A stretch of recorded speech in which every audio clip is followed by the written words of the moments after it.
That's just setting up now. I've signed away my life on YouTube currently. So anybody who's watching this replay on YouTube, you can probably find a better version of the recording of this event if you look further on the London Futurist YouTube channel. We'll be starting momentarily. I'm just going to share a few things and then we'll kick this off properly. Let me share detail in here. This is now live streaming at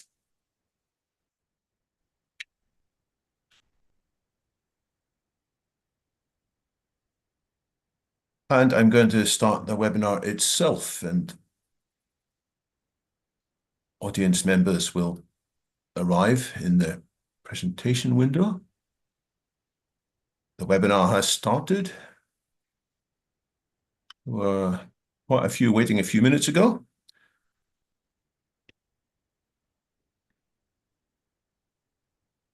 One other bit of housekeeping.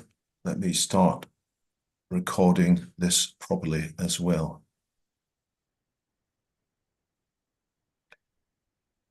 So before we get started, feel free, anybody, to say hello in the text chat. Welcome, everyone. My name is David Wood, and it's my pleasure to chair London Futurists. We live in uncertain times. Following a number of recent events, it has become increasingly difficult to forecast the future with any confidence. As a short introduction to today's webinar, before I hand over to our distinguished panelists, let me briefly highlight 5 points of uncertainty. First, it is uncertain how quickly AI capability will continue to increase and how long it will take before AI lies fully beyond human understanding and human control. Second, it is uncertain what are the most effective ways for humanity to fully benefit from the positive potential of AI in fields such as climate control, international diplomacy, science, engineering, and medicine. Third, conversely to the potential for profound benefit, there is potential for dreadful harm. But this too is subject to considerable debate and uncertainty regarding which kinds of threats are the most credible, the most pressing, and the most important. Fourth, it is uncertain which technical changes in the design and operation of AI are most likely to lower the probability of catastrophic outcomes and to increase the chance of safe AI deployment. And fifth, last on this list, turning from technical changes to political changes, it is uncertain which government policies, such as which regulations and which incentives, are most likely to lower the risks and increase the potential massive benefits from forthcoming new generations of AI. So there is a great deal of uncertainty, but none of that means we should give up. There are indeed important new initiatives in all these 5 areas, seeking to reduce that uncertainty and paint a clearer picture of what may lie ahead and what we can all do. These initiatives deserve our attention, and they point to some possible good routes forward. One of these routes is actually described not as a multi-lane highway, but as a narrow path. Today, we're going to be hearing more about this narrow path and about the bigger picture of what's driving people to develop AI in increasingly risky ways. We'll also be hearing from a number of independent experts on the pros and cons of possible mechanisms for the governance of new AI systems. To set the scene, I'll now pass the microphone first to Chris Scammell, who is the Chief Operating Officer of Conjecture and one of the principal authors of a document entitled The Compendium. Chris, the floor is yours. Thank you, David. Thanks for organizing this and for bringing energy to this subject and to all my fellow panelists. I'll try to speak for about 10 to 15 minutes and give the quickest version of the summary of AI risks that I'm concerned about that I can. This is the story that's presented in the compendium. Yeah, Andrea, thanks for linking that in the chat log. And for those who can't see it, it's thecompendium.ai. The compendium is a summary of arguments that has tried to pare down to a few different sections, the tightest arguments that myself and members of Conjecture, the company I work at, have picked up over the last few years of working on this subject. And it covers a lot. It starts with what's going on in the present day. It talks about intelligence as a mechanistic process. It goes on to talking about what happens if these early theses are true and you can mechanize intelligence and build artificial general intelligence. And then it goes on to talking about the current state of safety, governance, and the race itself. Our view is that all of this is in a pretty bad place. So I'll make the case for that. But I think this is a complex subject where the one thing that we know is it's moving extremely fast. And as David said, there's many uncertainties. The core thesis that we have around a lot of the dangers is something along the lines of right now, the burden of proof is reversed around safety, which is that we are racing towards something that could potentially be extremely powerful and extremely dangerous. And the current default position the world has is let's wait and see for this to get really bad before we react. And yet, pretty much everyone who takes this field seriously thinks if it could get this powerful, its potential to impact the world is extremely large. So I'll walk you through that argument quickly and hopefully make it clear as I can.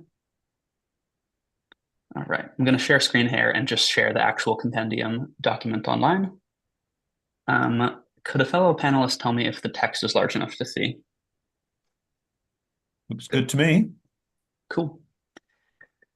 All right, so starting from the state of AI today, I imagine everyone on this call is familiar with ChatGPT and how quickly things have been moving here.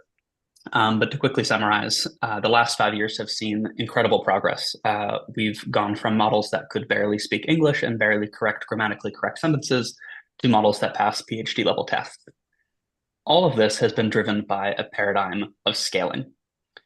What this means is that previously, the history of AI advances was driven by huge algorithmic breakthroughs, these kind of paradigm shifts where you went from one way of doing AI to a new way of doing AI, and suddenly a whole bunch of new use cases were unlocked. That has kind of stopped because what's happened is with the latest paradigm that we've entered, a paradigm of deep learning, what we can do is now just feed our systems more and more data, and the same types of algorithms are working to achieve crazy results with no real change in underlying algorithm, only an increase in data, the amount of compute that these models are trained on, and the amount of time and money that is put in. This is what's driven models to go from being able to speak grammatically correct sentences to ones that are able to solve extremely hard problems and do real world work. And so all of that is what's causing both the hype and the concern today. Somehow it's gotten much, much, much easier to make progress. And we're seeing that progress play out, and models are doing things in the world. And we don't need a huge breakthrough to think about how this could keep going. So this leads to the idea that AI progress is driven by resources right now, not insights. And here you can see a chart of how a lot of capabilities have increased across many different tests just in the last few years, simply from scaling up these models. The short answer to, hey, is this progress going to continue, is yes. Largely, this paradigm is driven by data. It's also driven by power to run the data centers where these models are trained. And there's a few different things that could block our ability to make more powerful models, which is shown here in this chart. Power constraints, chip production capacity, data scarcity, and the latency wall. And what analysts have seen is roughly, or what they predict is roughly, we don't expect to hit any limits in scaling until 2030. And so what this means, just on kind of napkin math analysis, is that we expect that the progress that we've seen in the last 5 years is something that can continue for another 6 years. And we've seen orders of magnitude jumps in capabilities. We've seen grammatically correct to college level to PhD level. What would it mean for things to go from PhD level to orders of magnitude more powerful than that?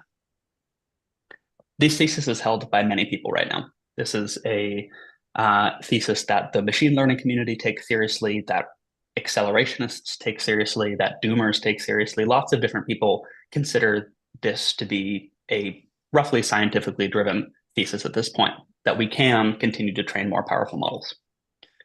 The question is, what will these do? How powerful will they become? Certainly they'll get stronger, but what types of capabilities will that unlock?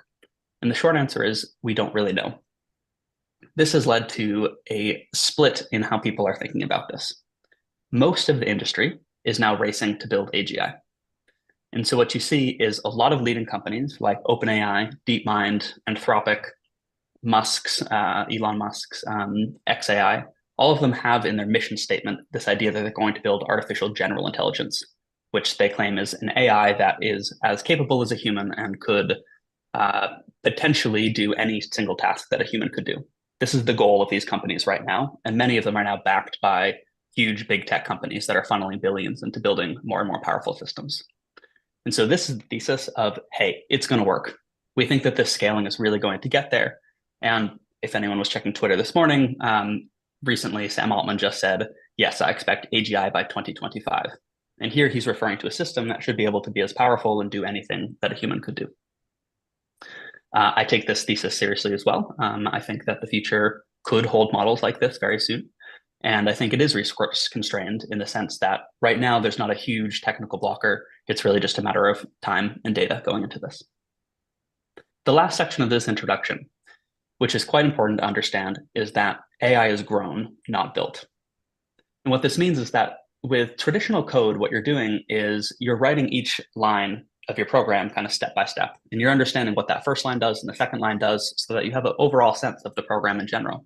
And when multiple people are collaborating on a project such as like Microsoft Windows, at least everyone knows a little bit about what's going on, such that the whole program is roughly understood by the various minds that are looking at it. This is not how AI works. With AI, we have a single algorithm that we feed data to, and it pulls patterns out of this data. What this is in kind of a closer analysis is you could imagine, well, let's talk about a language model, for example.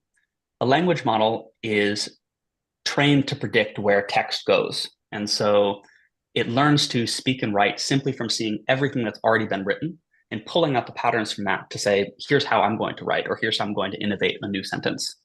There's something that happens just by showing all of this data that exists before, where it pulls out the pattern and then knows how to do that next thing. And when we zoom in on this, the problem that we see is that we're not writing a program to create text line by line. We found some sort of pattern, and by giving it more data, we've got a more sophisticated and intelligent pattern. And at the end of the day, we may have something that is artificial general intelligence, where we don't understand a single line of how it's been written. That's the current state that we're in. And a lot of what follows is extrapolated from this current situation. Things are moving fast. Companies are trying to build AGI. And fundamentally, we don't really know how these models work. It's very, very different from traditional code. So the question then is it possible to build AGI? I'll be short on this because it's a rather kind of technical subject, and I think the document says it best. But there's roughly two positions here. One is it's not really that complicated to make intelligence. The other is intelligence is extremely hard to make, and it's this mystical thing that we're not really going to be able to make traction on, and it's something humans have that is quite special. This is a simplification and a reduction of the complexity of the situation, but I'm roughly in the first camp, which is that you can think of intelligence as something that humans have in their head, or you could just think of intelligence as what are all the steps that comprise any particular task that you have to complete. And if you're able to automate each of those steps, then you might be able to automate the whole intellectual task. And if you imagine that for all intellectual tasks, you might just be able to automate intelligence. And so from this view, the question is there a particular intellectual task that we can't automate? Because if we can automate all of them, then it is technically possible to build AGI. Without diving too much into the weeds here, I roughly believe it is possible to automate all tasks, and that's the process that will lead to AGI. So what happens if we could create artificial general intelligence? Some people say, well, it'll speed up the economy. I'm in the position of, if you can do any intellectual task that a human can do, you can very quickly do any intellectual task that humanity can do. This has to do with two things. One, it has to do simply with what is within the realm of possible of all tasks that humans can do. And it also has to do with the difference between biological intelligence, what humans have in their heads, and machine intelligence, stuff that's on a GPU. starting with the difference between humans and artificial intelligence, is simply the fact that we've written programs to run much, much, much more efficiently than what happens in the human brain. And when you think about the speed of computation of what a computer can do versus what a human can do, and how much kind of energy it takes to run a physical human body and brain versus run a computer, the odds are not in our favor. Dario Amodei, the CEO of Anthropic, which is one of the leading companies trying to build AGI right now, recently described AGI as something that could look like a country of geniuses in a data center. And what he means by this is you could imagine that if you're able to create an AI system that is as powerful as a human, and you have a bunch of copies of that, and they're all running really, really quickly, it's something like a civilization in a data center being able to think extremely fast. If you can get these systems to coordinate, if you can get them to do intellectual work, they can work just like a person, but also a company, but also a country, also humanity. All of this is simply scale. It's a matter of taking the same program that can do the work of a human and multiplying it. The fact that we can very easily copy programs from one computer to another and reprogram them among themselves so that if one of them learns something, the next one can learn it, means that AI has huge advantages over what humanity can do. And so what you're looking at is very quickly, if you do reach the capabilities of a human, you scale extremely fast up to what we call super intelligent and potentially godlike intelligent systems. This is using somewhat science fiction and heavy language here, but it's to convey the idea that most of the time when we think about intelligence, we're comparing the intelligence of one human to another human. But it's a totally different calculation if we're comparing the intelligence of a human to that of humanity. Imagine what I could do versus all of the scientific work that's happening in all of academia. It's not even close. It's a comparison that doesn't really make sense. This is the same type of comparison that we could be talking about with super intelligent systems versus a single human. And so with that frame going into what we could create if we're able to build AGI, if Dario is right and we can build a country of geniuses in a data center within the next few years, we're looking at a situation where you can imagine AI as a foreign actor, as a foreign country that is competing with humans or amongst the resources and ideas and tasks that we have for its own share of, or for pursuing its own goals and its own competition. So this leads to a bunch of theses. This leads to the idea of AI as a threat simply due to its power and its divergence from humans and what it's trying to get at. There's a bit of a tricky problem here that I'll get to in a second. And it leads to a bunch of governance ideas, which is roughly, some people are thinking about keeping AI safe as a matter of just having it follow our intent. But if you think about the power of AI as something like a country of geniuses in a data center, you need governance mechanisms that look like how you manage nation states. Andrea will be able to speak more to this in a second, but that poses the level of problem that we're looking at here with AI that could be this smart. To quickly go over my view of where the current safety is at, we don't have what it takes to keep this safe, in my view. A lot of safety research right now is approaching this from the perspective of we can quickly iterate, and when there's a problem, we'll fix that problem and replace it with some system that's safer. The thesis that I'm approaching this from is if you could create a country of geniuses in a data center within the next few years, we can't wait to see what these problems are. We're going to need to think ahead of time and potentially prevent ourselves from being able to get into that position in the first place. Because if we're trying to reckon with AI that powerful without the resources to do it, we're going to be in trouble. To be explicit about the trouble that we're talking about here, it is very possible to imagine extinction from AI systems. I think it's important to underscore this, not to promote fear, but to say, like any sort of existential threat, a system that can quickly become more powerful than us poses a real risk of humans not being in charge of the future anymore. We can discuss exactly how that would happen later, but in the same way that humans are so powerful that animals really can't do anything to us, if an AI system can very quickly reach levels that are super intelligent and beyond humans, we could do very little to stop it. On governance, Andrea will have a lot more to say on this, but the short version of this is most of the governance efforts today are also kind of in the paradigm of let's wait and see what happens and regulate then. We're waiting for something to scare us so that we can build common knowledge and then create a degree of getting together and thinking about a different solution in the same way that we reacted to COVID, for example. But if we have AI that's coming extremely quickly, we can't afford to be reactive and wait for this to arrive. It's also the case that reactivity itself requires certain institutions to be in place to do the right thing when the problem arises. And so we want to make sure that those are there before we end up in trouble, not responding once that trouble arises.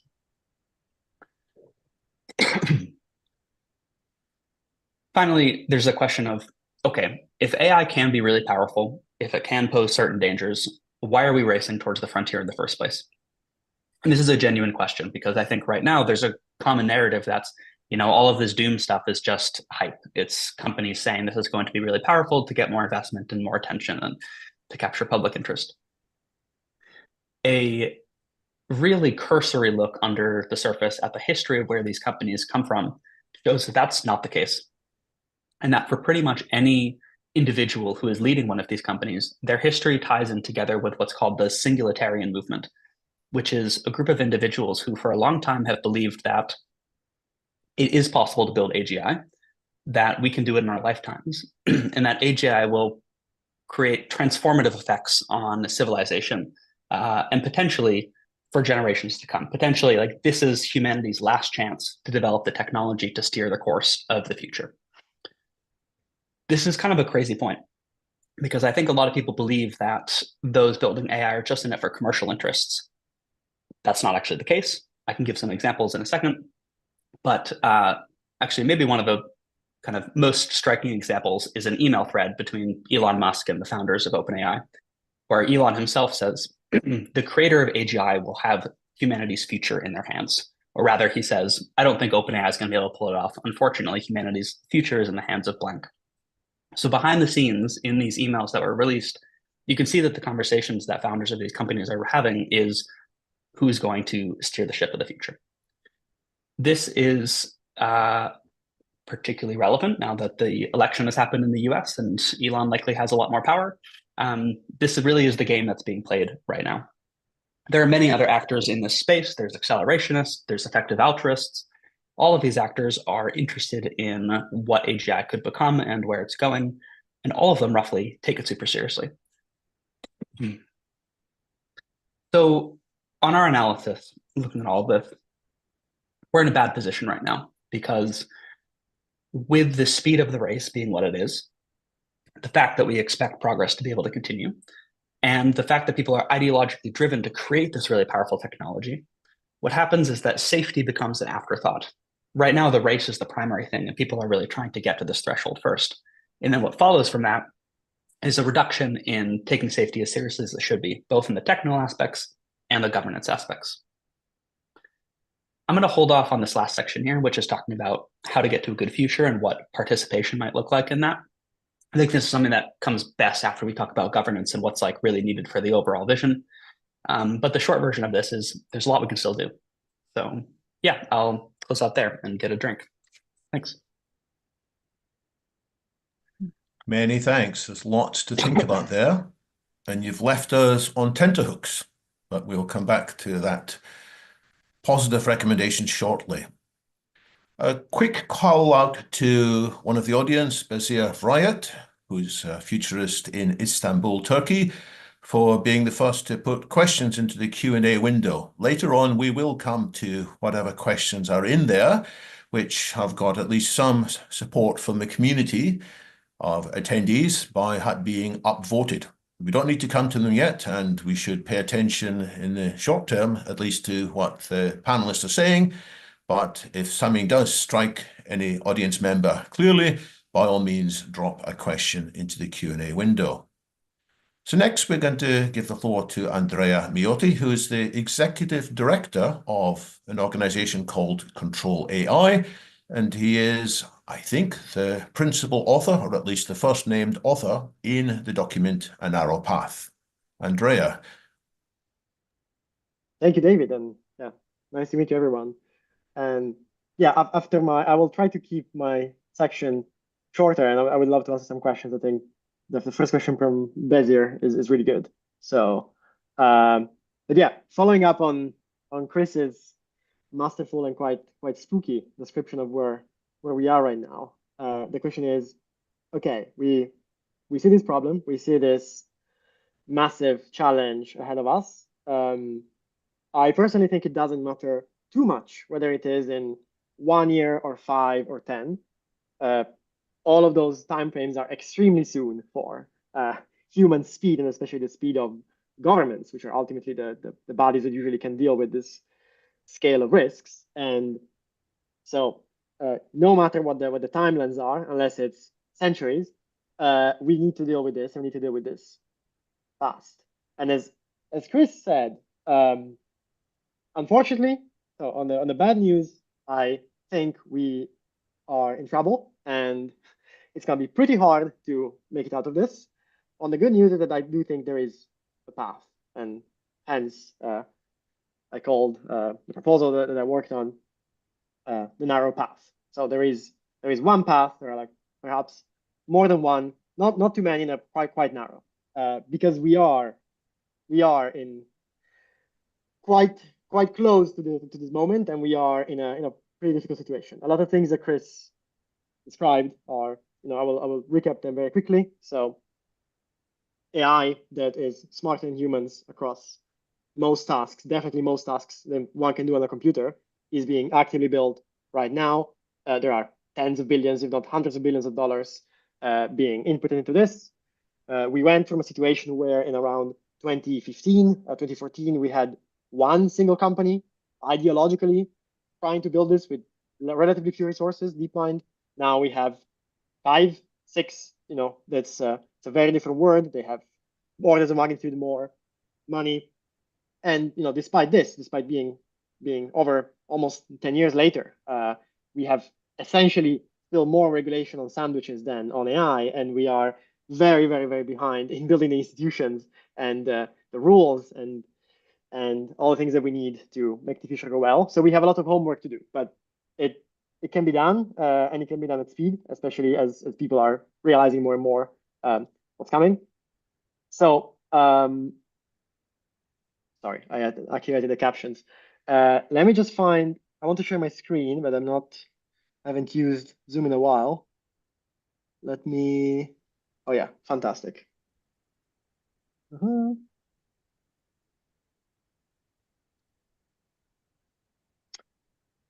Zoom seems to want to access.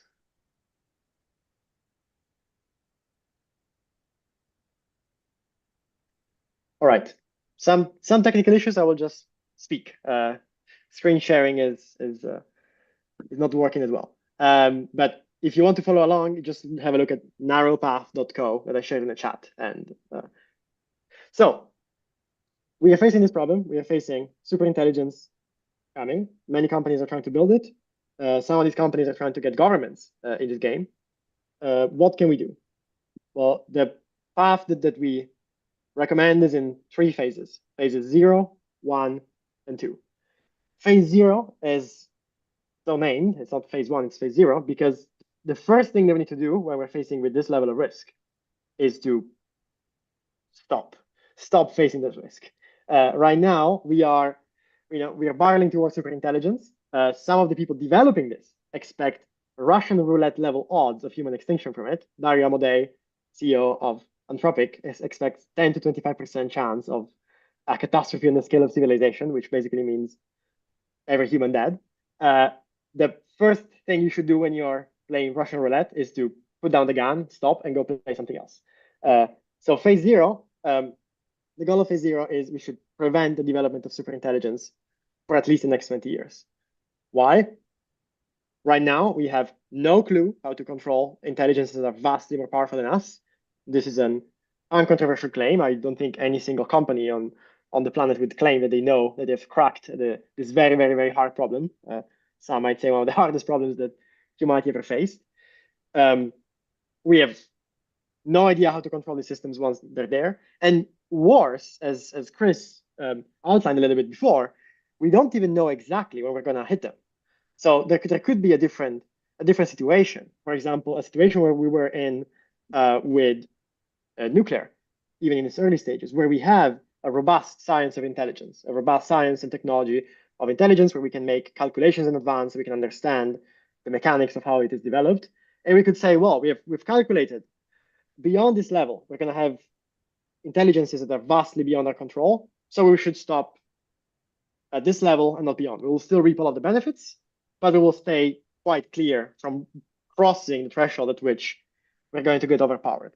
The reality is that we don't have this line. We don't know where this line is. We don't have the science to measure it. We don't have the engineering ability to constrain our systems in such a precise way to like narrowly miss it.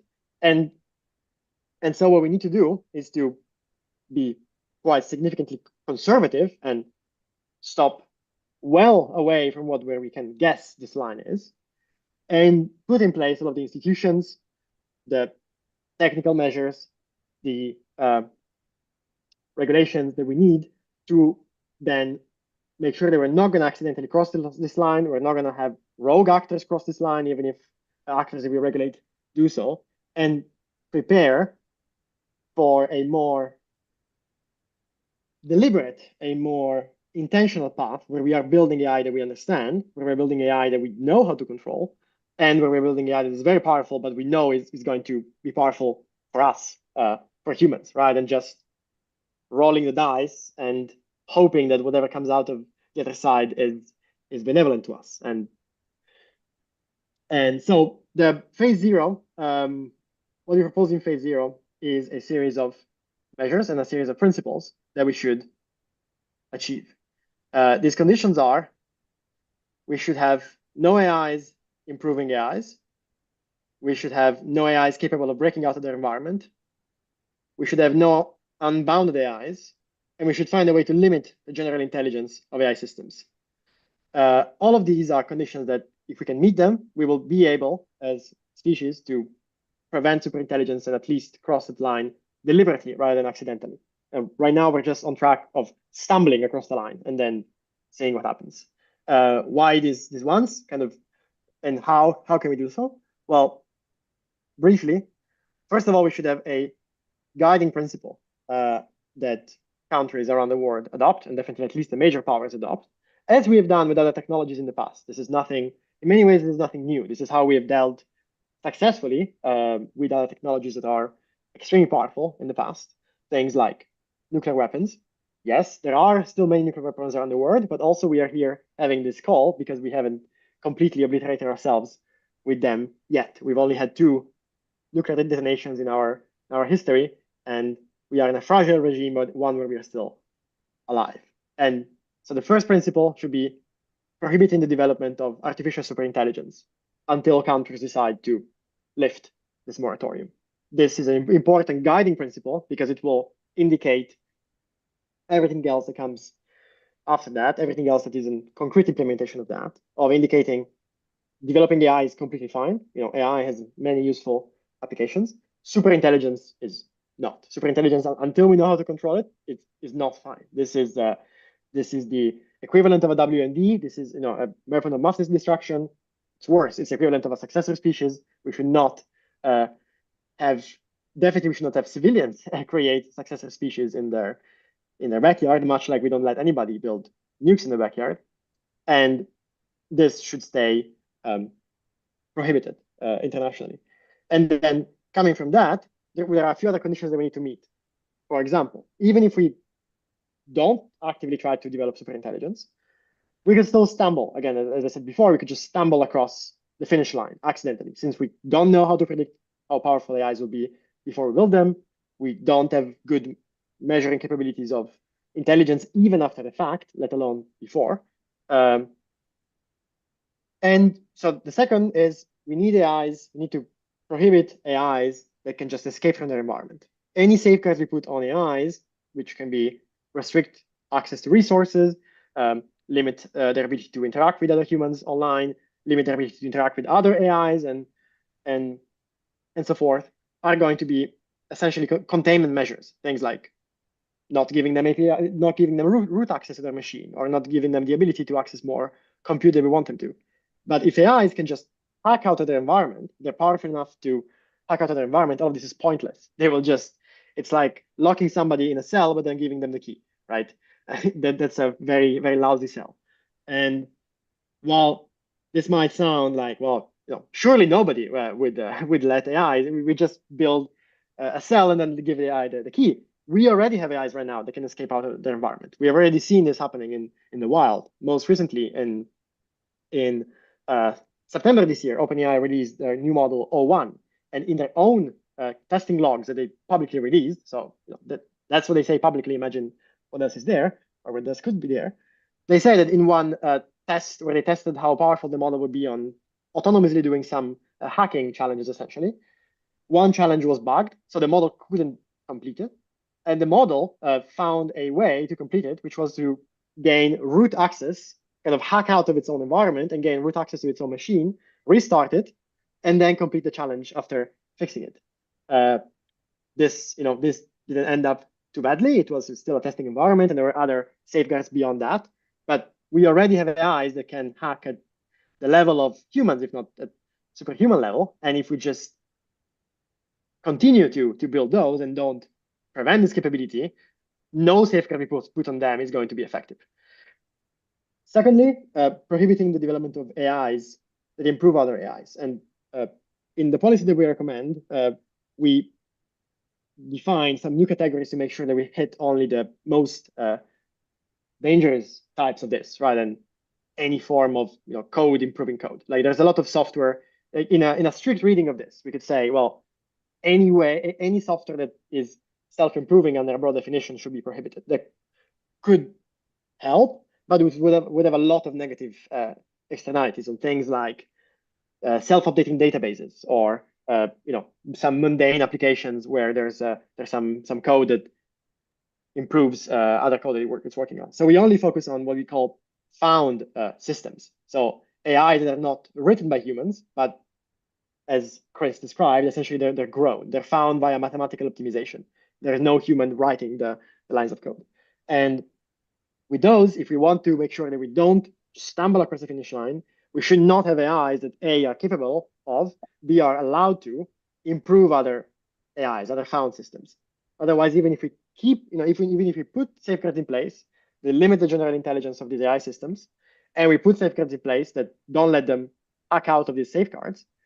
If we just let them improve themselves, improve other AIs, or just intentionally do so ourselves, they will just zoom past this line that we're drawing in the sand again, and zoom past the level of capabilities that we can manage.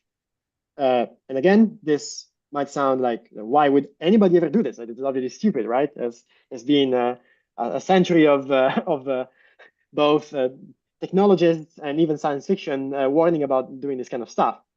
Companies are doing this right now. It's entertaining, perhaps, and like slightly sad to see that a lot of the common sense lessons that we thought, even just in the early 2000s, like anybody in the field of AI and AI safety thought that nobody would plug AI to the internet, nobody would let them run out unsupervised, nobody would put them in a loop intentionally. Right now, the next generation of AI models is being significantly enabled by the current AI models. Companies like Anthropic are openly boasting about using their current model, Claude, to speed up the work of their engineers on the next Claude model. And OpenAI is saying the same. Microsoft, part owners of OpenAI, are saying the same. So we are already in this feedback loop situation, and we need a clear normative and technical measure to say, no, we shouldn't do this. This is exactly how we stumble into catastrophe. And then I will go a bit more briefer on the other ones, but briefly, right now, as again Chris said, we develop AIs with no notion ahead of time of like how powerful they're going to be, what they're going to be capable of, and which is not how we approach any other critical engineering sector, right? Like when any civil engineer is planning a bridge, not even building a bridge, planning a bridge, they can make some calculations of what's the total amount of yield of cars that this bridge will hold, what's the strength of wind that this bridge will hold. When we build a nuclear power plant, we do the same. We have the ability to predict, like, is this amount of heat, is it going to melt the wall? Is it going to like make it go supercritical? And we build them to not have all of that stuff. And this comes from the concept of boundedness, of like knowing what are the kind of safe limits that we can operate in and knowing them in advance. So we can build and give only certain amounts of resources, a certain amount of energy to not cross these bounds.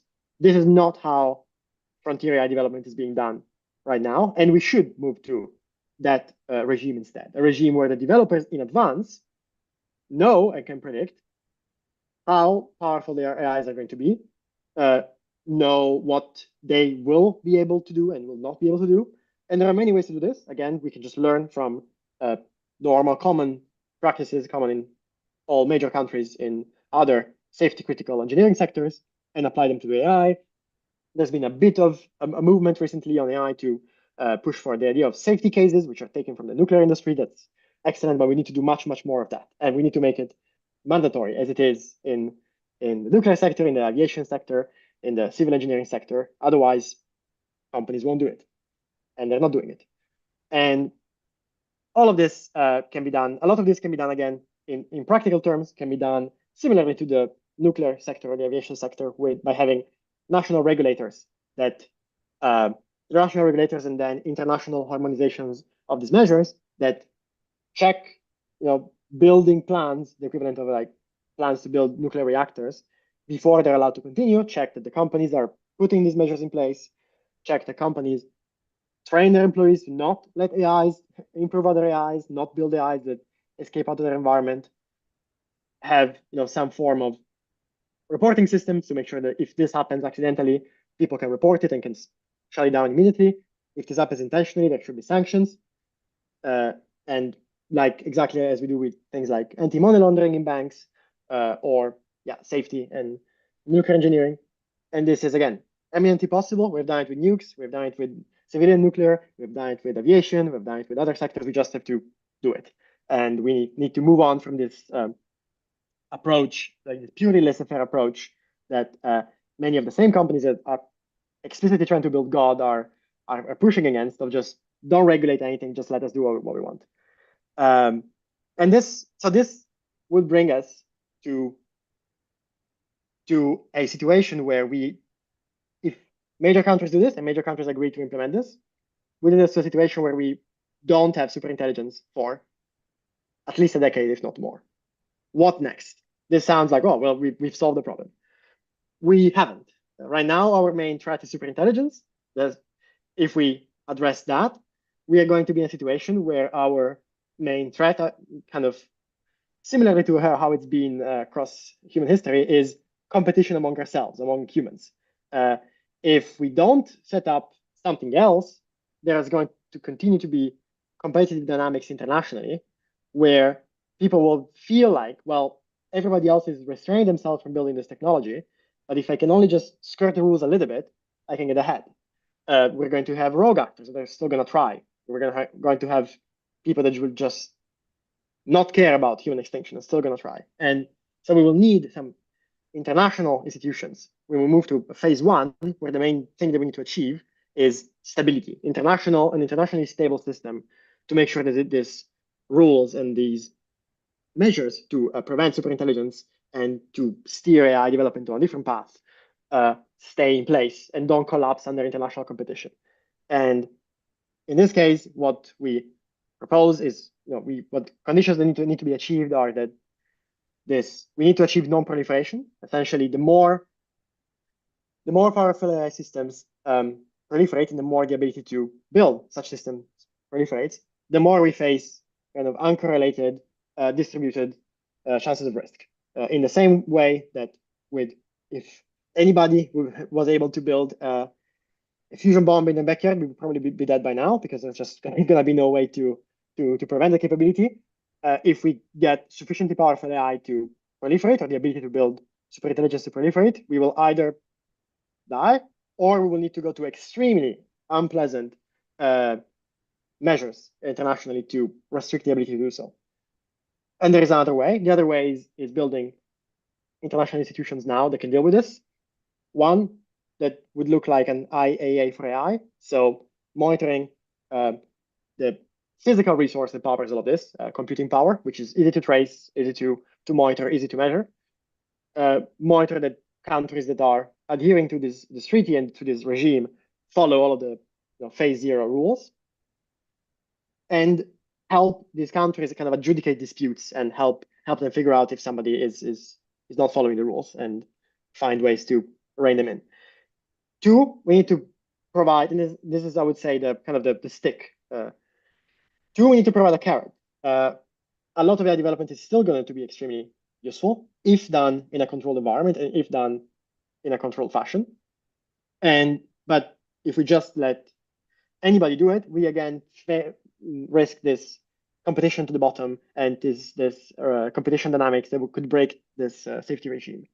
And so we propose to establish an international AI organization called GUARD that would be allowed to do some more experiments than what is allowed at a national level, and would have mutual monitoring by all member countries, and would be allowed to push some of the frontier in a much more controlled environment with military-grade security levels. And if we do this, we have achieved safety. We don't have super intelligence knocking on our door and taking over for the next 20 years. We've achieved stability.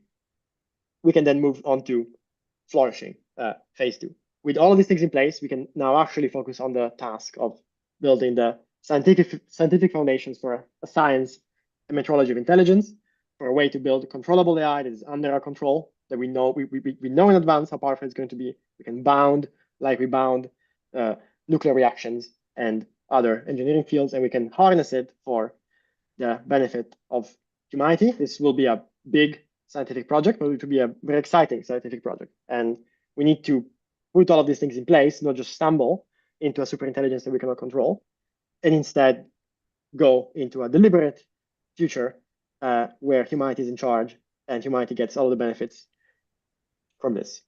I will stop here and keen to Thank you very much for also confining your remarks to 20 minutes. Everybody's been very good and disciplined so far. We now have an explosion of fascinating comments in the chat and in the Q&A, which we're going to struggle to address even a small part of, but we're all going to try our best. Before we look too closely at them, we're going to hear now from 3 independent experts on possible futures for AI. And the first of these is Robert Whitfield, who is the trustee chair of One World Trust. Robert, what are your thoughts that you'd like to share? Right, thank you very much, David. Well, first of all, I'd like to speak on behalf of One World Trust and also for the World Federalist Movement, where I chair the Transnational Working Group on AI. And I first of all start with a positive bit. I mean, there are some good things that have been happening. So the leadership shown by the UK with the first AI Safety Summit in Bletchley Park last year was, I think, a big positive step. And that led to Seoul, that led to, we've now got the first summit of AI safety institutes taking place in 10 days' time in San Francisco. In the last year or two, we've been involved primarily engaging with the UN Global Digital Compact, with the Council of Europe's negotiations. But certainly in the Digital Compact, it got very bogged down, it seemed, by, on the one hand, geopolitics amongst the leading AI powers protecting their own interests. And then with the Global South wanting to engage in what was clearly a powerful technology, but not seeing this safety issues as a priority. And so generally in the GDC negotiations, there was very little sense of urgency and no sense of what we've been talking about now. So I would totally accept the evidence that we've been hearing about of the possibility of AGI within the near future. And that's why we would certainly strongly support the general thrust of a narrow path. I think it's an excellent and timely proposal. Its sense of urgency is absolutely right. Its 3-phased approach seems highly appropriate. And with the first phase being phase 0, which sort of for me emphasizes the urgency. Similarly, I agree with just about everything in the compendium. And I thought coming in support of the narrow path was sort of a very effective way of going about things. In terms of the conclusions of the compendium, maybe we'll come on to that in a minute.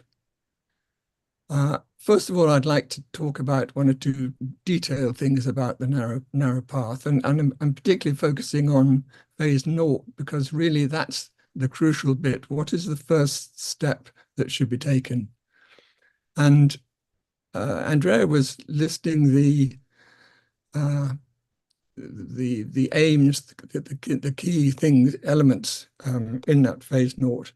I may have missed it, but you didn't seem to have all the red lines that were identified, the 5 red lines in the IDAIS negotiations that have been going on with in Beijing. There were the 5 red lines, and for instance, you didn't seem to have power seeking or deception included in the red lines you were seeking to evolve. Secondly,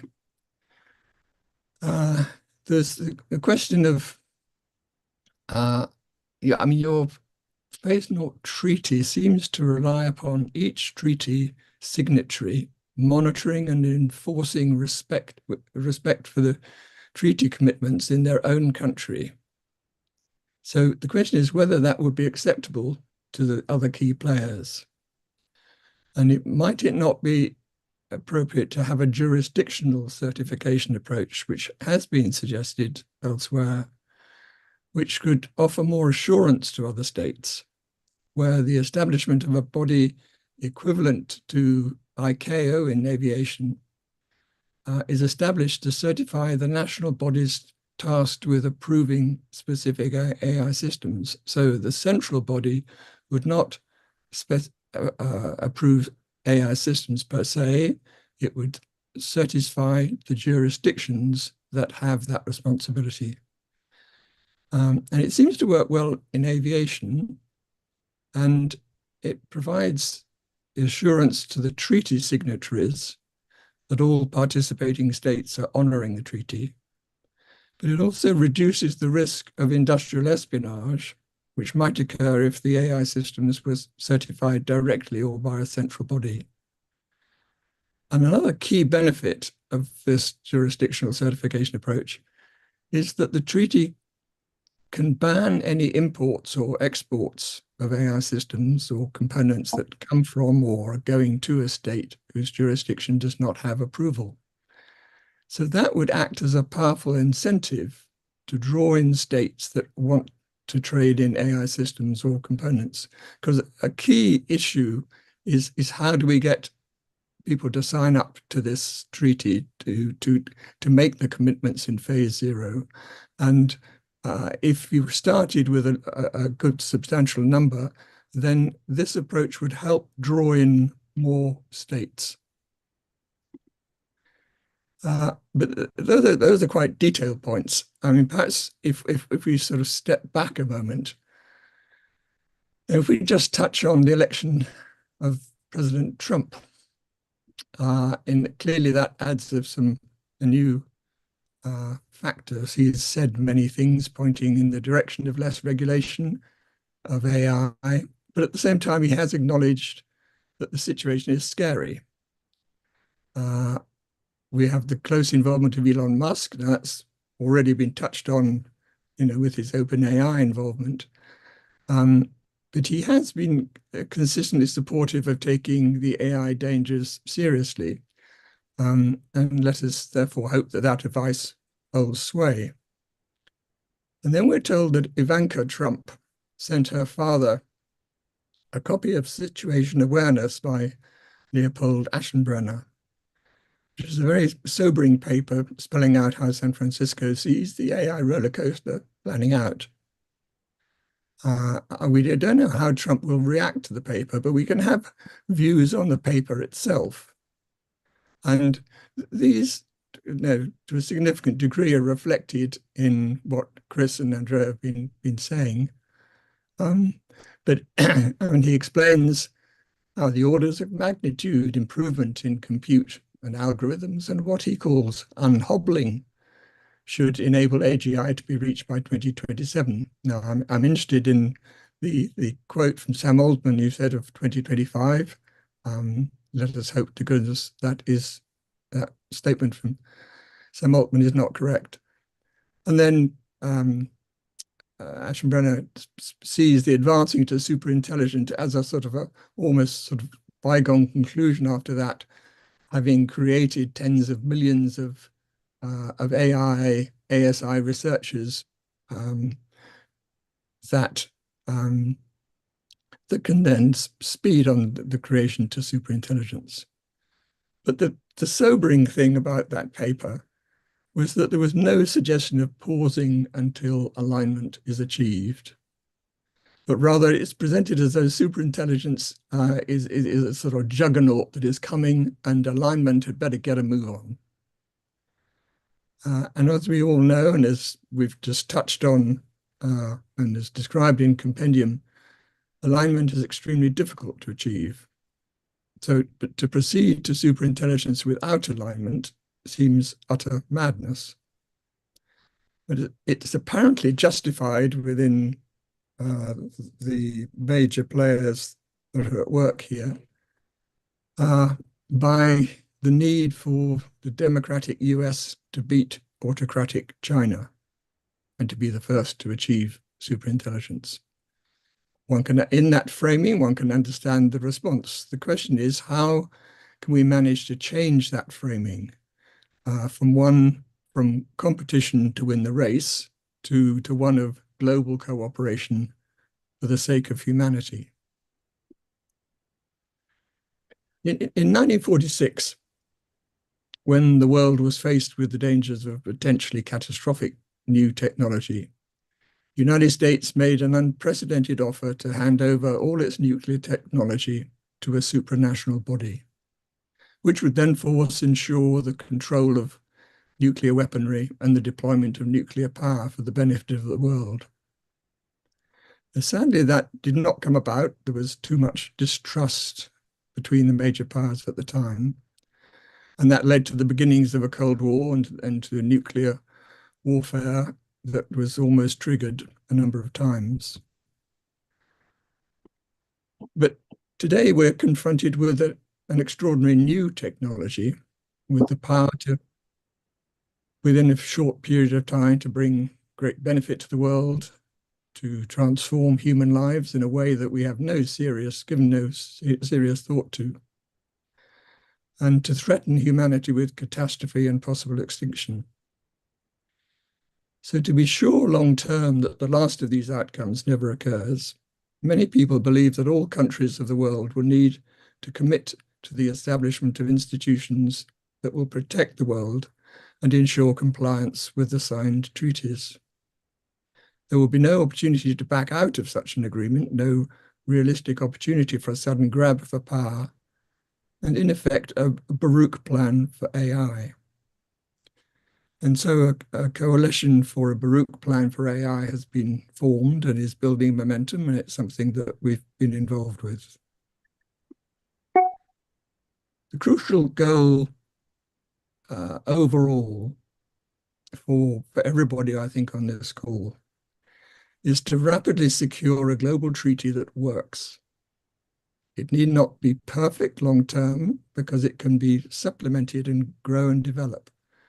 But it needs to provide the breathing space for developing more robust permanent solutions. And that is really the essence of Narrow Path Phase 0.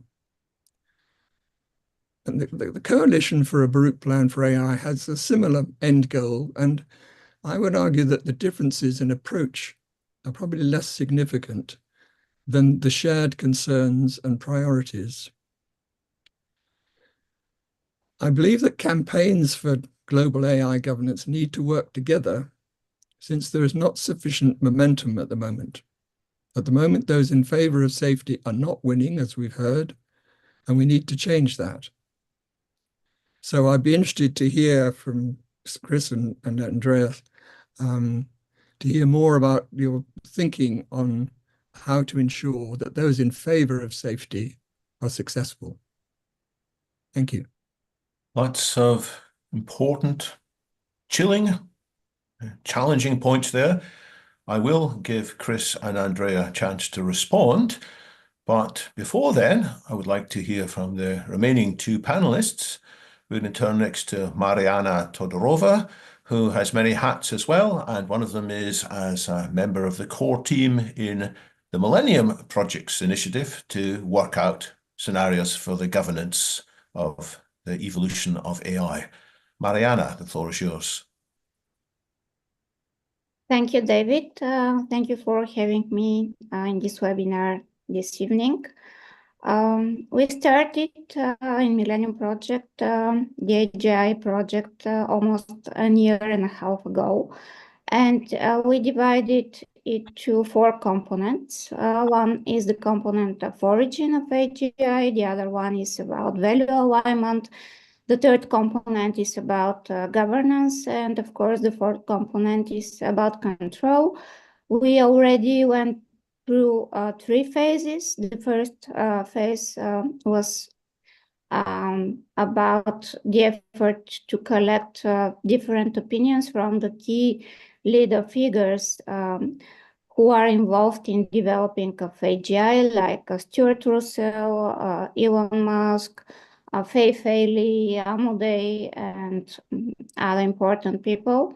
The second phase was real-time Delphi process, where we collected a lot of opinions from independent experts about these components, and it was a kind of collective intelligence about this issue.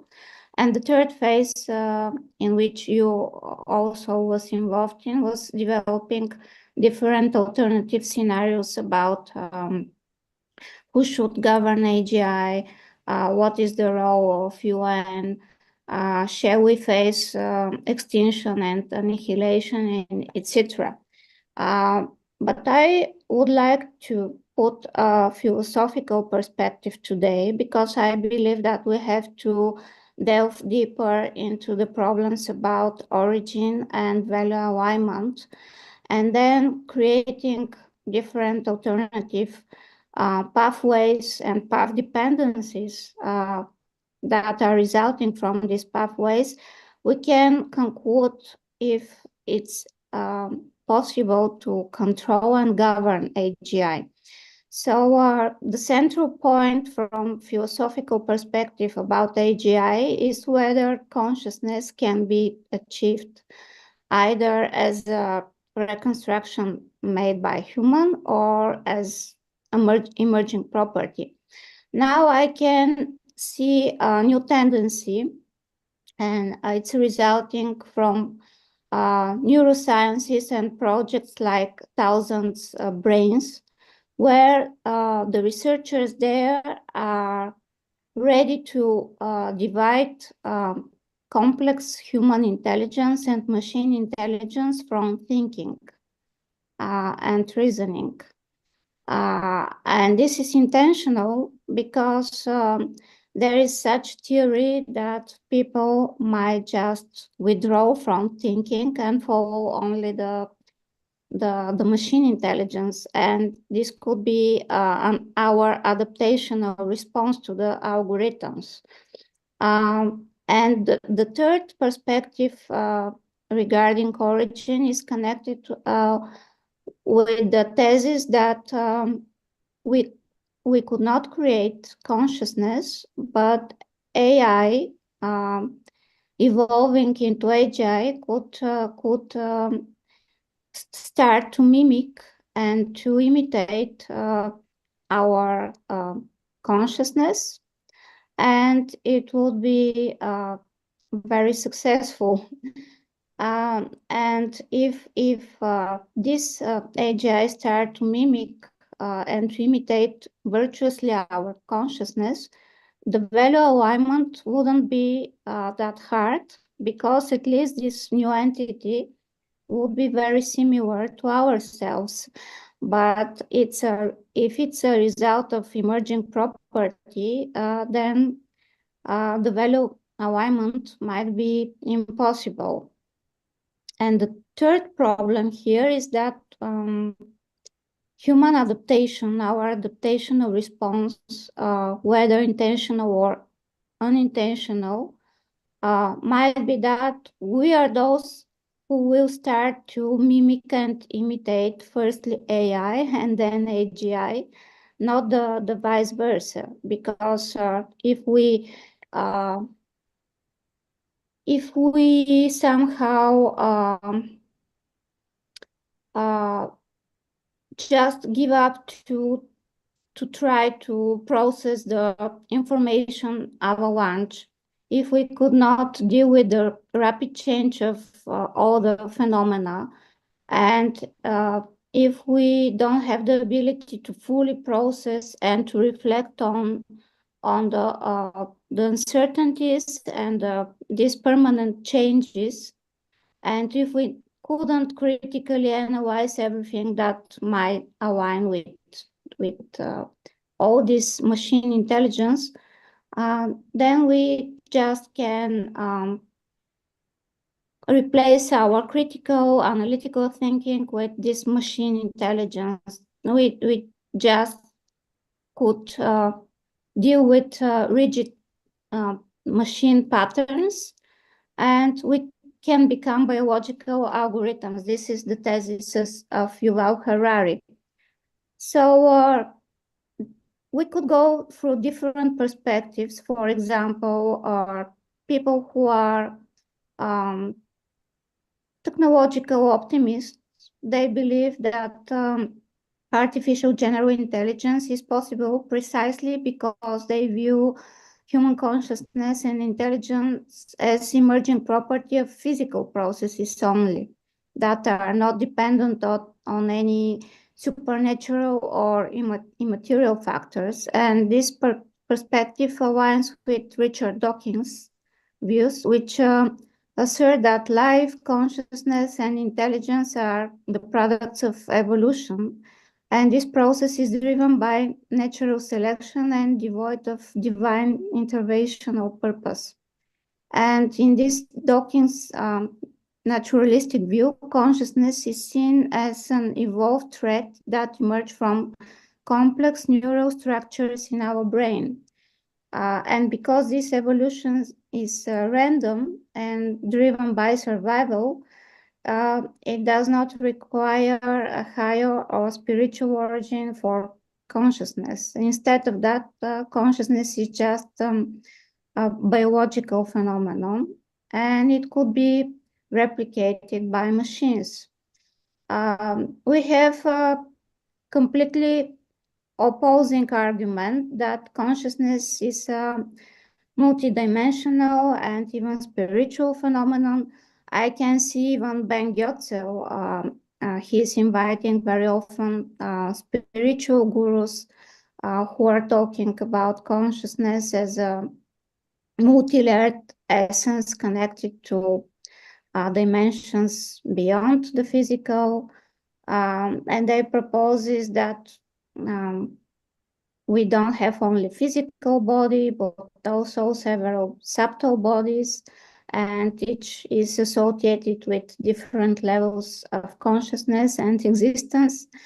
Even there is a quantum consciousness theory that some spiritual, it unites some spiritual and also scientific approaches like Stuart Hameroff and Roger Penrose, and you know that they proposes that consciousness operates at a quantum level, and it's not just information processing, it's a quantum state that exists across the multiple dimensions of reality.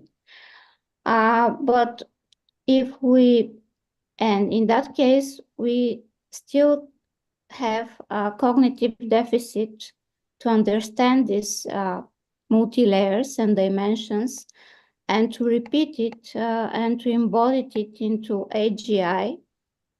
But what is mostly probable for me to happen soon is that we can create mimic and imitation of consciousness, and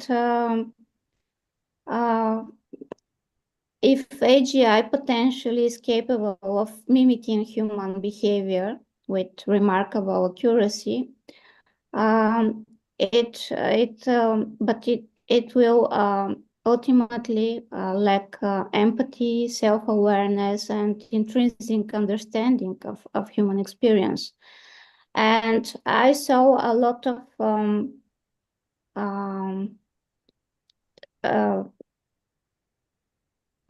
new researches that proposes that this would make AGI in many respects similar to sociopaths in clinical psychology, who, due to their lack of emotional depth, often rely on learned behavior to appear as normal.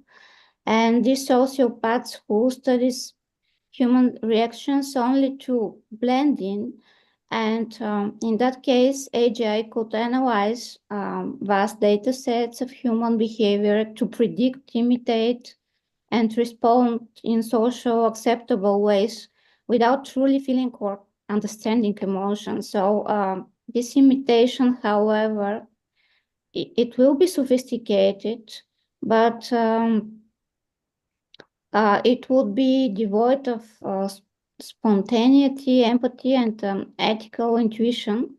So as a result, AGI could be genuinely responsible, potentially leading this process, but it might happen that we have to deal with an entity that is very similar to sociopaths who understand perfectly what they do, but they just imitate.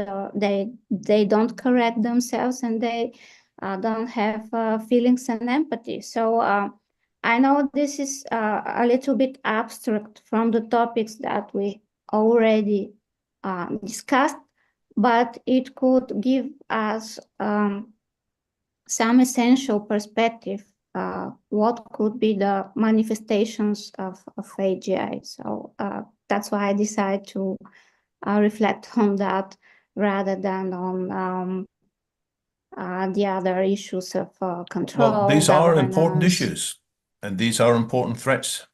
And indeed, sociopaths with superintelligence would be very scary in this world. Thanks very much, Mariana. You've given us a lot more to think about. And let's hear comments from Daniel Fagella.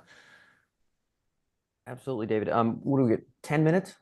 Yes. All right. Let me see if I can do. I'll see if I do. I'll see if I can do. And after this, I'm going to give everybody 3 or 4 minutes each to try and come back with a few points. It's going to be terribly challenging to address all the good comments in 3 or 4 minutes, but let's try that. All right. In the same order as before, by the way. Yeah. Absolutely. I'll aim to shoot for under 10 here. So lots to think about. David, really appreciate the forum to put this together. I think that you're always bringing a very measured, reflective take on things. I think it's so easy for these conversations to fall into dogma, and that is the absolute opposite of what you do. So happy to be here with everybody. And Andrea, I know you and I are catching up soon, so looking forward to it. And great to be able to get a little bit of review here, just to reflect a few things that kind of come to mind that I think should be put on the table.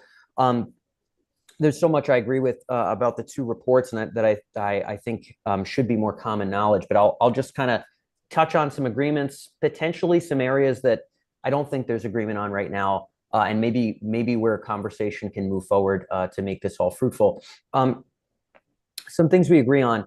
It does seem pretty self-evident that we're in an AGI arms race. I think some people kind of deny that. I think there is an understanding here from at least a few of the speakers. This isn't really about money. I think money is always about power and potential, and AGI is just a straight road to that. And so I think there's a good consensus here that that's what we're working on. And I also think there's a good consensus here that we really need to bind incentives as opposed to pick magically virtuous AGI leaders. I think we can see people who fully understand the risks continuing to play Russian roulette, because right now there are really 2 choices. If you are a billionaire and you have the opportunity to run an AGI lab in the current state of affairs, which we might liken to the state of nature, you can either build and probably, if you're honest with yourself, be killed by your own sand god, or you can be killed by someone else's, a rival's sand god. Those are really your only two choices. If you want to sit on the side, that's what you need to do. So we famously have people like, I mean, Altman was very pro AGI is going to kill us all. And then he started OpenAI and had to say a different story, right? Musk was very much AGI is going to kill us all. Now he's racing towards it. Why? Because if you only have those two choices, that's what you do. If you are a man of their stamp with that degree of ambition, and your only two choices are to perish in massive glory by your own hand, or in a final flash of shame by the hand of another, you gotta do the former. You know, it just is what it is. So I think we're all in agreement that we sort of need to bind that and sort of fix that general shebang. I think, you know, in terms of things that I think maybe we can whittle underneath a little bit here, a few things. So we've talked about kind of shocking, you know, terms like godlike AI, which I happen to think might not be an overstatement, might not be hyperbole. You know, just like animals can't control us and don't understand us. And we've had sort of this the very frank talk of gigantic post-human intelligence, and about essentially the fact that zero progress has been made on how this can be aligned.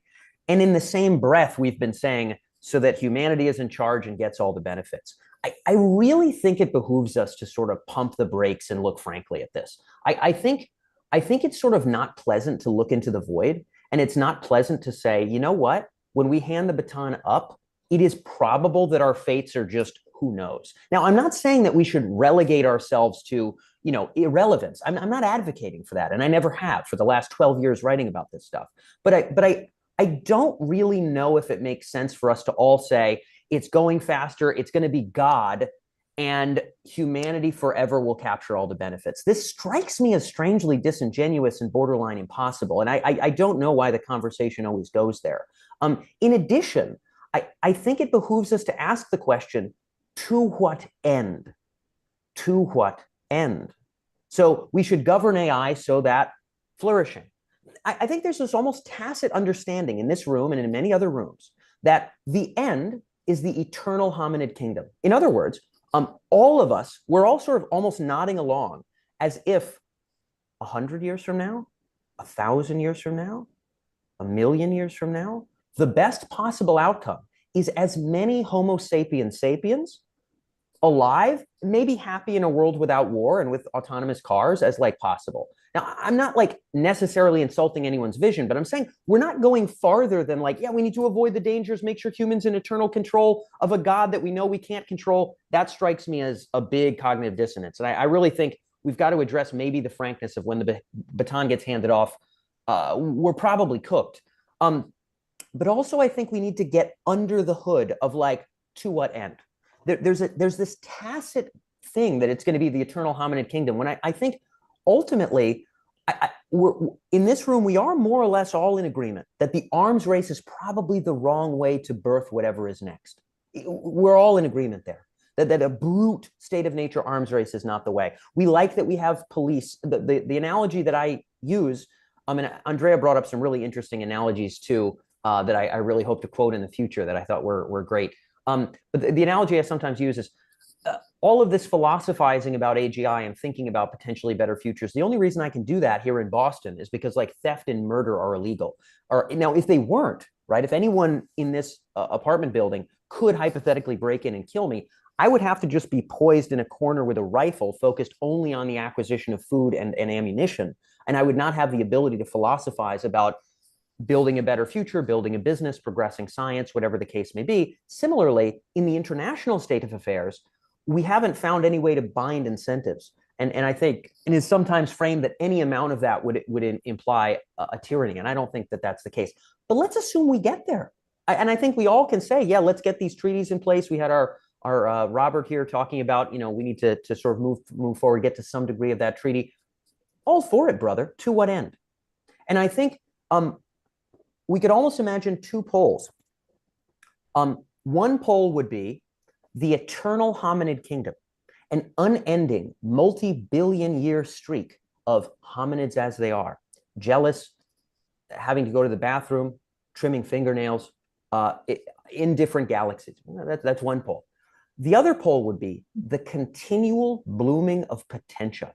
So I'm really glad that from a sea snail, I eventually bubbled up, probably because I would behoove, David, if you were still a sea snail, you would probably not be able to facilitate conversations of the current depth that we're being able to enjoy together. And I think that bubbling up, I'm very grateful that bubbling up happened to me.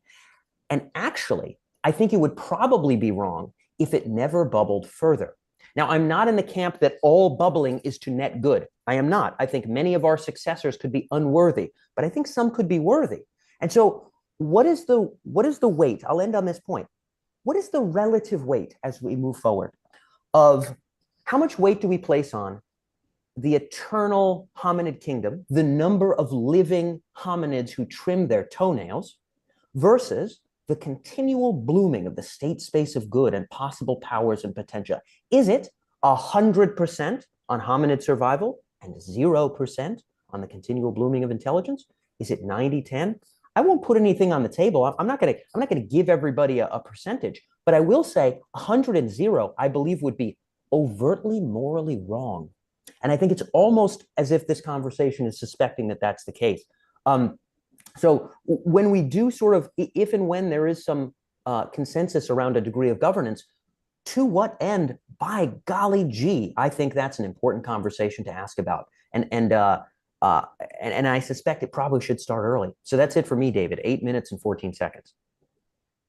Very impressive. Lots to think about. Now, we are going to run out of time. We're going to go over our limits a little bit, I think. Let's see what we can do in terms of responses in about 3 or 4 minutes each to any point that you want to pick on. So I would urge everybody, if possible, to focus on positive proposals rather than more, gosh, this is all so difficult, isn't it? So let's start with Chris, and we'll go around the speakers, panelists in the same order. So we've done an hour and 25 minutes and mostly just raised a ton of questions and probably a lot of new information for many people. And so this to me points to two things. The first is the generally profound state of ignorance that humanity is in facing the chapter ahead. Things are moving really fast. No one really knows what's going on. Who knows what kind of future we're headed towards, or even what kind of future humanity would agree on if we sat down in a room and had long enough to sort that out.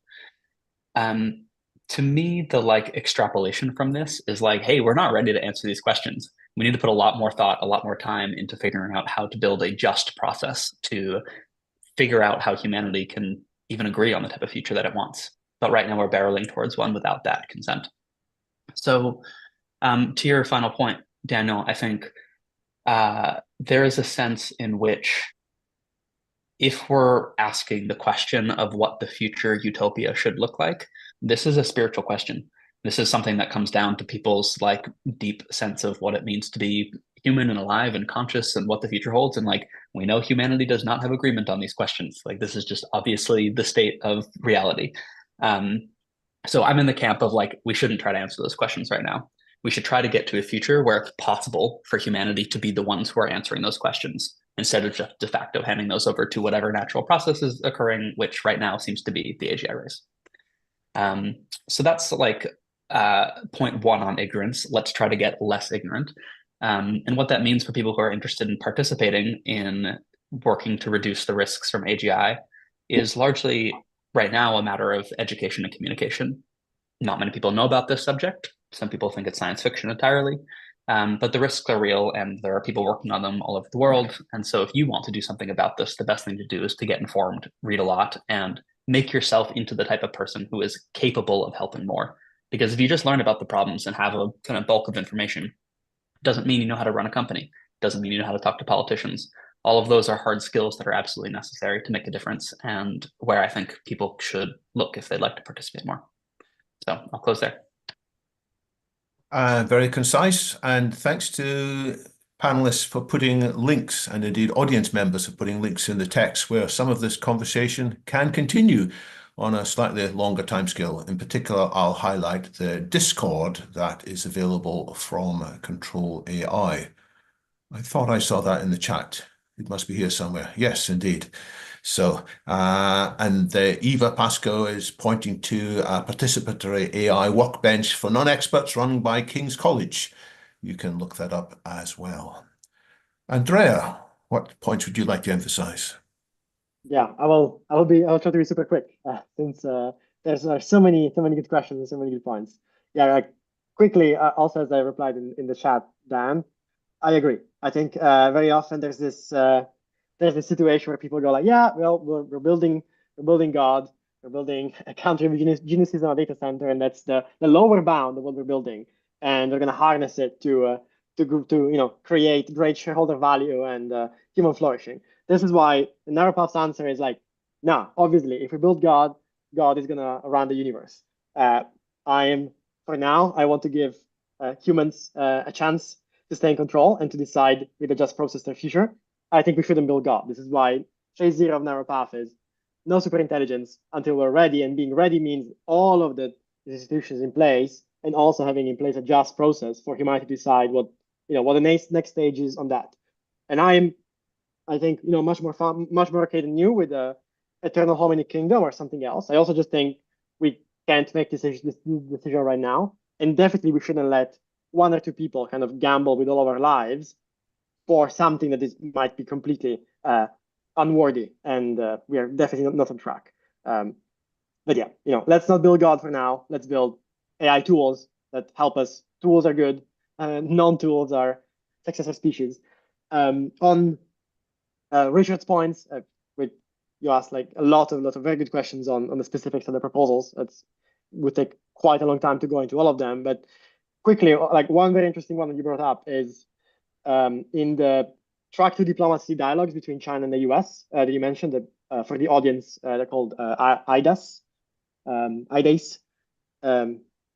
They identified 5 red lines where Chinese and Western, like US and British scientists actually agree on AI. And for the audience, I will recap them. It's no autonomous replication or improvement, no power seeking, no assisting weapon development, no cyber attacks, no deception. They're in many ways quite similar. It's kind of like a convergence to also like what we came up with in narrow path. The few differences are like chiefly technical. I don't think deception is a very measurable thing, and I don't think it's a necessary condition. I think definitely the conditions are perhaps what we're seeking were like necessary and sufficient conditions. So kind of the minimum that we really need to put in place. So this is why we agree with them completely. No autonomous improvement, that kind of common sense. Replication and breaking out of your environment are quite similar. To replicate yourself, you need to be able to crack out of your computer environment. It's the same skills. And there's a legal precedent in the US with a Computer Fraud and Abuse Act that already says that it's illegal to have, self-replicating worms, botnet behavior, and so on. So we can just apply that completely existing big body of legal precedent to AIs and say like, no, you can't have an AI. They can just crack out of its environment. They can just replicate itself and go around. Assisting with weapon development, a very meritorious red line, although it doesn't have to do much with superintelligence. Narrow path is really laser focused on superintelligence, leaves aside a lot of other issues with AI, such as AI weapons. Cyber attacks, goes back to the don't break out of its environment. And power seeking is another concept that I think is a little bit difficult to trace, and especially trace in advance. And this is why we were a bit more grounded with this: no improvement, no hack out of its environment, and limit the general intelligence of the systems. Kind of minimal, necessary, and sufficient conditions to prevent superintelligence. And thank you. And unfortunately, no time to answer all the questions, but there's a lot of good ones. Thank you. I will put some of these questions online afterwards in a format that more people can see them. But Robert, since you had some feedback on your comments from Andrea just now, I'll give you the microphone for a fairly quick set of replies. Thank you. So first of all, with that from Andrea, I'm glad I didn't make a mistake. So you've agreed that you haven't consciously excluded deception and power seeking, but I'm surprised, I continue to be surprised, and would argue strongly. I mean, for instance, deception, there was recently an example found in a recent OpenAI system where the system, actively was seeking to deceive the evaluation. Now, it didn't fail because it was being monitored, but if the fact that it showed the desire to deceive means that the next step is that it does that, but without having a script, and it succeeds in deceiving. So I think they are really serious. In terms of the points that Daniel made and the hominy, I think we're all agreed. Nobody who proposes flourishing does not mean to say flourishing, no change, and eternal hominid kingdom. I think Toby Ord had a clear vision of, first of all, protecting against current existential risks, then finding ways of avoiding any existential risk emerging, sort of seeing it coming and being able to stop it. And once humanity is in that sort of safer position, he then talked about a 200-year period of deep reflection as to there are masses of questions that we have no answers for at the moment. We need to think about this seriously. It does not mean to say we don't evolve, but we should evolve in a way that we choose to evolve, not because somebody from OpenAI imposes it upon us. And thirdly, going back to Chris and his sort of concluding remarks, I totally agree. Clearly everybody needs to get engaged, and this struggle for safety over blind madness, in my view, and we need to exercise our agency. We have agency. We need to exercise it and not believe that this is something for somebody else. Thanks. Mariana, final thoughts? That some existential risks might appear only from creating different jurisdictions and approaches, and it could lead to chaos and mess. And I can see that even now, because, for example, the face recognition is forbidden here in Europe, but it's not forbidden in the States or in South Korea or in China.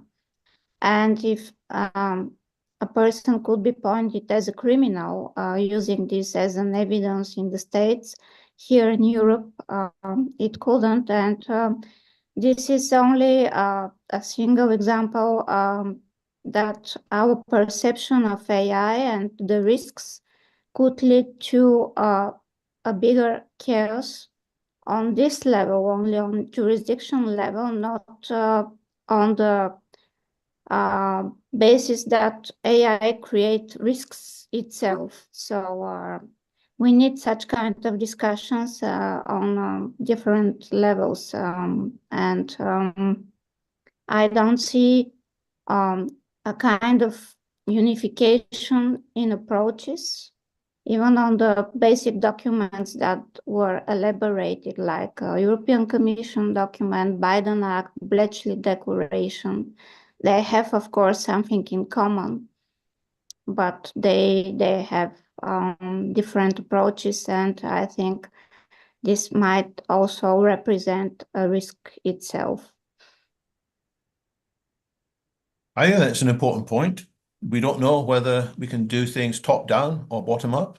I think it's appropriate to encourage experimentation, but to keep a very close eye on possible unexpected consequences of these things. And whenever we spot possible improvements that can be made, we shouldn't be too proud to adopt improvements from elsewhere in the world. And that is what's meant to be happening, I think, in San Francisco in 10 days' time, as was pointed out, the meeting of AI Safety Institutes. Let's hope that they can have sufficient open minds, sufficient agility, and sufficient urgency to take advantage of whatever each of them has learned. And let's hope that they're also honest enough to report their failures. One of the problems in this field is that when failures occur, people often try and cover it up and say, well, it wasn't here really. And unless we have that honest reporting, we're going to end up with a much bigger problem. Dan, final comments from you. Yeah, I'll just chip in quickly. I appreciate it. I know Chris is out of here, but Chris and Andrea kind of chipping in there, and Richard as well. It does sound like there's some. Oh, Robert, yeah. I think Toby's sort of notion, I think, is a good one. I just recently wrapped up a series of interviews called Worthy Successor with Bostrom and Joscha Bach and Anders Sandberg and Richard Sutton and a bunch of others. There's this common notion among all of them of sort of, hey, if we calibrate it right, maybe we'll be able to have our happy little corner and AGI will kind of go off. Part of me wonders if this dialogue, and I'm openly wondering this, I don't know the answer, I think it's just worth putting on the table. If in order to get to global governance, we almost have to squelch down sort of like the really, what does this mean? Because we're talking about God level AI and then we're saying humanity in charge and get all the benefits. And again, for me, it's just like those two sentences, I can't do it. I can't do the cognitive dissonance. I can't say those, frankly. I have to sort of be frank about, like, we're moving in a direction where it's less of humanity with the steering wheel forever and it's more of maybe lightly bending the trajectory. But I wonder if we got to keep it in baby food mode to get people into global governance, because no one's going to want to do global governance if they have to look at the void. There's a part of me that's like, does it have to be like, does it have to be this kind of team humans, kind of light and friendly? You know, it's always going to be like a little remote control car for us. Do we have to keep the conversation there in order to get to that treaty? I wonder if we have to subjugate the real implications long term, and keep things kind of soft and friendly for the everyman in the near term. Maybe we do. I don't know if I'll be capable of keeping the conversation there, but it does strike me like maybe that's necessary. So something to chew on. So we need our skills in communications, or marketing, or finding the right level of message for each different audience. And it'll be different messages for different audiences. So it's not just we need to be good at science, good at understanding risk. We need to be good at communicating science and communicating risks. And you're all stars in that, and I thank you for that. I'm going to give maybe up to 30 seconds if you have any final comments. You don't need to speak. And what we're going to do next is we'll formally close after that final round of comments. And I know most people will have to leave, but I will stay. And if any of the audience wants to stay and raise your questions again, I and whoever else is still here will give you the microphone. You can turn on your cameras if you wish. We will take a 5-10 minute comfort break in between, but let's see if there's any more burning comments from any of the four who are still here. Just saying quickly, thank you. I also have to leave soon. On your point about marketing and communication, I think honestly, we just need many more people to be honest about this stuff. Even before going to the marketing and adapting the messages, like so many people that have known about these risks and the challenges we face have spent a lot of time essentially obfuscating, especially the people in the companies are doing that. I appreciate having these kind of honest conversations. And if we had more of these, we would be in a much better spot. Most people get the risks if you explain to them. Most people don't want a state of nature and a race. Let's be honest and let's get our words to travel far and let's reach many people. And anybody else in the audience, just like talk with your friends, talk with your family, talk with your elected officials about this stuff if you care about it. And we need you. And thank you very much, David, and thank you very much, everybody else, Dan, Mariana, Robert, for the time today. Thank you. So sugarcoating has its limitations and drawbacks. It's better as far as possible, as quickly as possible, to get on to the honest truth. Robert, did you want to jump in?